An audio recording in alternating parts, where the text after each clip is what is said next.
गुवाहाटीयाव दारासार अखा हाबाय नै दिनैनि समाव 41 था गामि हाबनाय बिटिआर बा बिटिसिनि जि सिमाया एसेबाबो सानजाहा आग बारायनानै लानो हादों। दिनैनि समाव मैखोम फंबाया खस्थ' खालायनानै गुफुर आलुपारा आरो बिक्रमपुर बे गामियाव थांनानै रायजो राजाफ्रा बेसेबांबा सम नेनानै दंमोन, फंसे बाथ्रा बुंनो नेनानै दंमोन।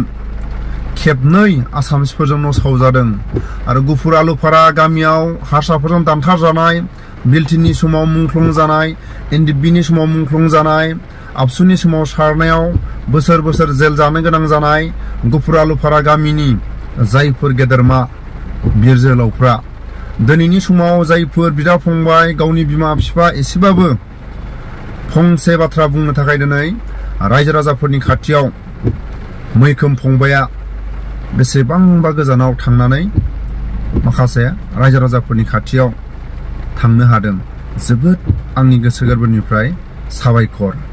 आं दिनै माखासे रायजो राजाफोरनि खाथियाव आरो जायफोर बिर जोहोलावफोर बिथांमोना गावसिनि आगोमा जिउखौ हारिनि थाखाय नांसोमलांनानै आसामिसफोरनि दावहायावबो दानथार जादों, न' बां सावजादों, बिलटिनि समाव सारनायाव मुंख्लं जादों, एनडिएफबिनि समाव सारनायाव मुंख्लं जादों, आबसुनि समाव सारनायावबो बोसोर बोसोर जेल जानो गोनां जादों।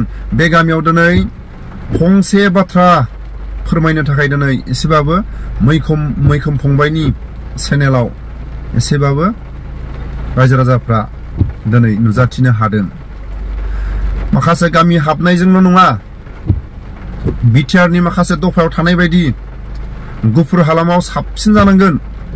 हारसाफोरनि नासयनाय आरो 83 नि दावहाखौ लानानै गुफुर हालामाव मोनफ्रोमबो बिटिसि एकर्डनि माखासे दफाफ्रा एसेबाबो मावफुंजानांगोन। कलेजखौनो होन, मेडिकेलखौनो होन, अबेबा बिटिसि बिटिआरनि माखासे जौगानांगौ खामानिफ्रा जाहाथे गुफुरावबो जाहाथे सुबिदा मोनो, बेखौसो आं खावलायो। आरो सायाव मोजां खोनानाय नङा, आं माखासे खोथा बुंनो सानदोंमोन।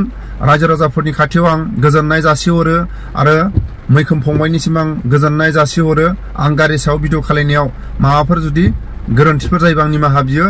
ओरैबायदि अखा हादों, एसे सिगांथिं नायलांदो। दारासार अखा हाबाय नै 41 था गामि हाबनायाव गुफुर आलुपारा गामिनि रायजो राजाफ्रा रंजादों। आंनि गोसो गोरबोआवबो गोजोननाय दं। माब्रै बेसेबांबा बोसोरनि सिगां आबसुनि समाव सारनायाव जायफोर पुलिसनि आखायाव जेल जानो गोनां जादों आरो बिलटिनि समाव सारनायावबो मुंख्लं जानो गोनां जादों, एनडिएफबिनि समाव सारनायाव मुंख्लं जानो गोनां जादों, 83 आवबो न' बां सावजादों। खेबनै आसामिसफोरजों गुफुर आलुपाराया न' सावजादों आरो गुफुर आलुपाराल' नङा, गुबुन गुबुन गामिफ्राबो सावजादों। नाथाय माखासे बिटिआरनि सिमाखौ आवग्रिनानै लानो हादों, बेहाय आं एसेबाबो गोजोननाय दं। बिटिआरनि सिमा हाबनायजोंल' जानाय नङा, माखासे बिटिआरनि माखासे मोननाय दफाफ्राव अबेबा स्कुल, अबेबा कलेज, अबेबा मेडिकेल, मोनफ्रोमबो बिटिआरनि माखासे जौगानांगौफ्रा एसेबाबो सानजाहा साबसिन जानांगोन। 83 नि दावहाखौ लानानै सानजाहा जाहाथे रायजो राजाफोरनि रंजानायाव एसे गोजोनलाय बा आंनि गोसो गोरबोनिफ्राय साबायखर हरनो सानदोंमोन। नाथाय ओरैबायदि अखा हाबाय नै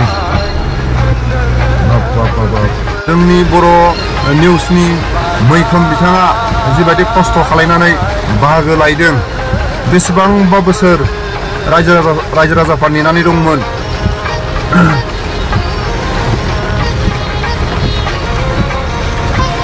ओरैबायदि हादों नै लामाखौनो नुवा, बाब ओरैबायदि अखा हादों।